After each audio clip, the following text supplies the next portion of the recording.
Hello everyone. We are going to start with the third part of human reproduction, and at the end of this part we are going to solve some previous year NEET questions. If I talk about the previous videos, I have uploaded the part of male reproductive system and female reproductive system. I have mentioned the link in the description box. If you want, you can watch that part so that it will help you to stay connected with this chapter. So let's start. In this video tutorial, we are going to talk about some disorders of male reproductive system and female reproductive system. So the first disorder is prostatitis. This is basically a type of disorder which is caused in the prostate gland. मैंने आपको बताया था पढ़ाते समय कि prostate glands जो है वो basically urinary bladder के नीचे एक टाइप का ऑर्गन है जो कि क्या करता है, नरिशमेंट में हेल्प करता है for the sperm. So it is basically providing the nourishment from for the sperm to transport properly, right. So ये जो है वॉलनट साइज का है and it is situated under the urinary bladder. तो ये जो आपको दिख रहा है पिक्चर में, this is the normal prostate and in the cause ये जो डिजीज़ है उसके टाइम पर क्या हो जाएगा, ये जो प्रोस्टेट ग्लैंड है that is going to cause some swelling in this gland. Okay, so ये प्रोस्टेट ग्लैंड के अंदर या तो स्वेलिंग हो जाएगी और कैन बी इन्फ्लेमेशन, राइट. सो प्रोस्टेटिटिस जो बेसिकली एक टाइप का डिसऑर्डर है जो मेल बॉडी में होता है प्रोस्टेट ग्लैंड में, और ये बेसिकली जब होगा तो इट कैन बी पेनफुल और डिफ़िकल्ट वाइल यूरिनेशन. ठीक है, तो यूरिनेशन के टाइम पर there can be some difficulties. ठीक है, ये हो गया एक डिसऑर्डर के बारे में. The next one is prostate cancer. Cancer is nothing but the uncontrol growth of cell. और अगर मैं प्रोस्टेट कैंसर की बात करूँ तो this is nothing but a cancer which is caused in the prostate gland. So basic functions remains the same of prostate gland, only the need here is कि prostate cancer जो है वो basically prostate gland में form हो जाएगा. तो this is the normal gland and as you can see in the picture this is a particular cancer and as this part is unnoticed, ये cancer जो है वो भी अननोटिस्ड रहेगा unless and until it is going to destroy some other organs. ठीक है, तो जो इसके बाजू में जो ऑर्गन्स रहेंगे जब तक उनमें ये कैंसर फैल नहीं जाता पता नहीं चलेगा. So the common type of symptoms for this is increase in the frequency of urination, बार बार यूरिनेशन होगा. Okay, this is the other type of disorder.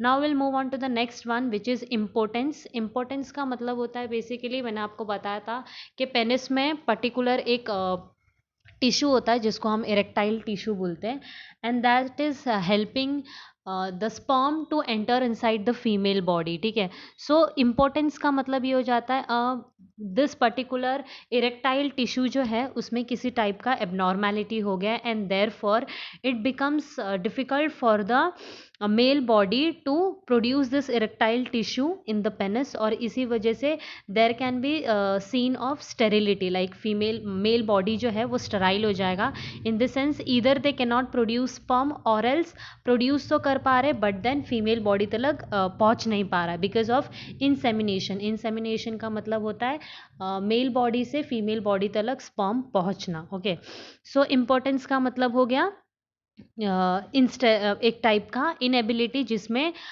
Insemination नहीं हो पाएगा. ओके, अगर मैं बोलूँ तो ये जो पर्टिकुलर डिसऑर्डर है ये साइकोलॉजिकल या फिर न्यूरो मैस्कुलर डिफेक्ट है मेल बॉडी में. Then the next type of disorder is क्रिप्टोर्किडिज्म.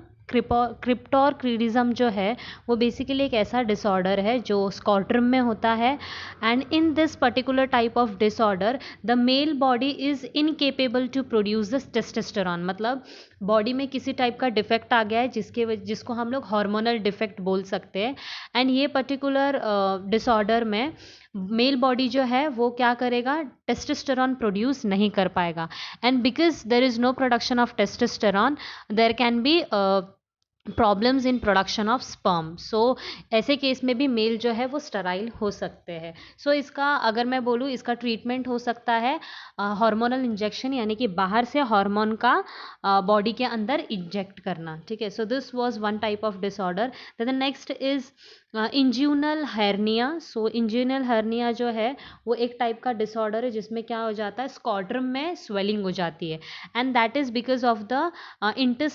इंटरस्टिशनल loop form हो जाता है अंदर। मतलब स्कॉट्रम जो है, suppose this is the pouch like structure, अंदर एक लूप फॉर्म हो जाएगा, और वो लूप जो है वो बेसिकली क्या करेगा, स्कॉट्रम के साइज को इंक्रीज कर देगा, and when there is increase in the size of the scrotum it becomes a type of abnormality in the size of the scrotum, और इसी वजह से the male body can be discomfort, मतलब उनके लिए डिस्कम्फर्ट हो सकता है। Okay, so this is nothing but increase in the size of the scrotum because of this interstitial loop.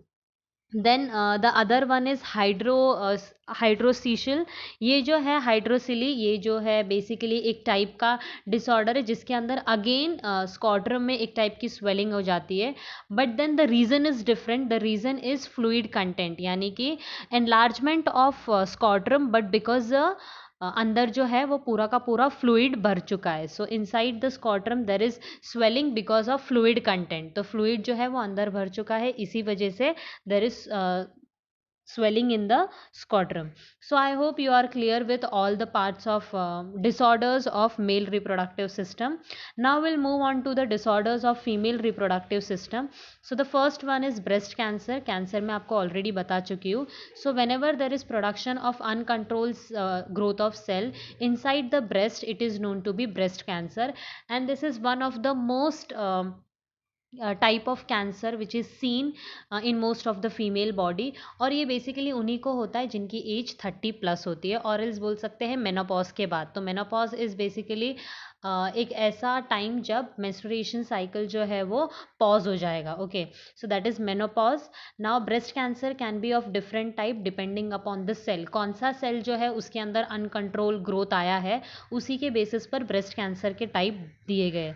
तो अगर मैं ब्रेस्ट कैंसर का बोलूँ तो इसका ट्रीटमेंट ये हो सकता है, मेसेक्टोमी करना पड़ेगा, इन the sense removal of breast, or else there can be formation of lumps inside the breast which can be removed with the help of surgical methods.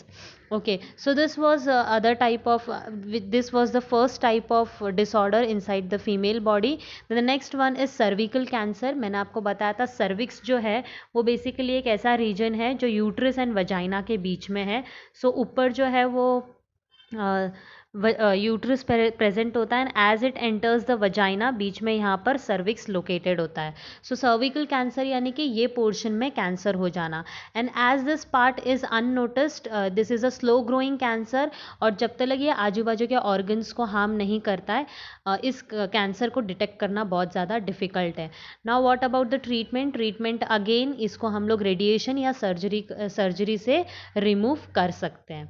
Then next is oophorocytosis. Oophorocytosis जो है वो basically ovarian cyst भी बोलते हैं। सो cyst का मतलब होता है एक ऐसा पर्टिकुलर टाइप ऑफ सेल जिसके बाहर एक लेयर बन जाता है, and inside there is multiplication of the cell. Okay, so ये बेसिकली ओवेरियन सिस्ट फॉर्म करता है जिसके अंदर पूरा फ्लूइड भर जाएगा, and it is going to form the tumour, okay, inside the ovary. So again a very deadly disease disorder बोल सकते हैं जो कि वुमेन बॉडी में होता है, एंड अगर ये बहुत ज़्यादा छोटा है तो during the time of pregnancy वो अपने आप ही रिमूव हो जाएगा, एंड इफ़ नॉट तो surgically it has to be removed. Okay, so this was one type of disorder. Next one is ectopic pregnancy. So ये जो है एक्टोपिक प्रेगनेंसी जो है वो बेसिकली एक ऐसा डिसऑर्डर है जिसमें हम ये बोल सकते हैं कि इन नॉर्मल कंडीशन जो डेवलपमेंट ऑफ एम्ब्रियो होता है that is inside the uterus, right, inside the uterus there is development of embryo, but in this particular case जैसे मैंने आपको बताया था फेलोपियन ट्यूब या ओविडक्ट में फर्टिलाइजेशन होता है, and once the fertilisation has taken place embryo वहीं पे डेवलप करना शुरू हो जाएगा। तो rather than the development of the embryo takes place inside the uterus, वो यूट्रस के बदले ओविडक्ट में ग्रो करना शुरू हो जाएगा, and because of that obviously baby developed embryo जो है वो सर्वाइव नहीं कर पाएगा, बट इसके अलावा for mother also it is very risky, और उसके बॉडी को हार्म हो सकता है. This can also be known as tubal pregnancy. तो instead of uterus embryo will grow inside the oviduct. ठीक है, this was one type of disorder. Then we next we have ophoritis. Ophoritis जो है वो basically क्या है, ovary से connected है, and therefore inflammation inside the ovary is nothing but oophoritis. Okay, तो this is can be because of some small infection. ठीक है, देन नेक्स्ट इज एंडोमेट्रियोसिस. तो मैंने आपको बताया था एंडोमेट्रियम जो है वो बेसिकली एक टाइप का टिश्यू है जो यूट्रस के बाहर लेयर बनाता है. So if this is the uterus, uterus के बाहर लाइनिंग्स होती है इस पर डिफरेंट टाइप के टिश्यूज़ की. सो सबसे फर्स्ट लाइनिंग जो होती है वो बेसिकली एंडोमेट्रियम की होती है. तो ये एंडोमेट्रियम टिश्यू जो है वो जनरली यूट्रस के साइड में ग्रो होते हैं, लेकिन ये पर्टिकुलर टाइम में क्या हो जाएगा, ये अंदर ग्रो करने के जगह पर बाहर ग्रो हो जाएंगे. And when there is this type of conditions, ये क्या कर सकता है, मेंस्ट्रुएशन साइकिल के टाइम पर it can be severe pain, जिसको हम लोग को सर्जरिकली इसको रिमूव करना पड़ेगा. और एल्स मेनोपॉज के टाइम पर जब या फिर ओवरीज जब निकाल दिए हैं तो ये अपने आप ही रिमूव हो जाएगा. So this were all the female disorders जो फीमेल बॉडी में होते हैं basically in the reproductive region. Now will move on to the next part which is there are some questions. We are going to solve this questions. So the hormone that is release from the testis. So मैंने आपको already बताया था testis से जो hormone release होता है male body में होता है testis, and therefore it is testosterone. The next one is which of the following statement for Sertoli cells is correct. तो मैंने आपको बताया था सर्टोली सेल्स जो है वो बेसिकली सेमिनिफेरस ट्यूब्यूल में होते हैं. सेमिनिफेरस ट्यूब्यूल्स जो है वो टेस्टिस में प्रेजेंट होता है और उनका मेजर काम क्या होता है, स्पर्म को नरिश करना. So if you observe the fourth option, it is like it is found in the seminiferous tubule. So this is correct. Function is nurse cell, यानी कि नरिश करना उनको, and differentiating spermatozoa. So basically it is nothing but a word connected to the sperm. So this is the correct answer. Then next one is oophorocytosis. Is क्या है, मैंने अभी बताया था, it is a type of disorder inside the female reproductive system. Next one is which of the following best represents the normal path of the sperm cell as it makes its way from the point of entry into the female reproductive tract to the place where fertilisation take typically occurs. So अगर मैं ये question के बारे में बात करूँ तो इसमें अपने को ये बताना है कि स्पर्म से लेकर फर्टिलाइजेशन तक की जो जर्नी है उसको अपने को ऑर्डर वाइज लगाना है. सो अपने को अपन को इतना पता है कि जो स्पर्म है वो कहाँ से एंटर करता है, वजाइना से. So the first option should be vagina, and the fertilisation where it is taking place it is oviduct. So vagina oviduct, vagina oviduct. The other two options जो है वो ऑलरेडी निकल गए. अब इन दोनों में से मैं बात करूँ तो सर्विक्स यूट्रस, यूट्रस सर्विक्स. तो अगर हम लोग सीक्वेंस देखें तो पहले आता है वजाइना, वजाइना के बाद आता है सर्विक्स, उसके बाद आता है यूट्रस, और उसके बाद आता है ओविडक, यानी हम नीचे से ऊपर जा रहे हैं. Fine. So the correct ones is B. So I hope this is understood and you have enjoyed watching this video. Thank you for watching the video.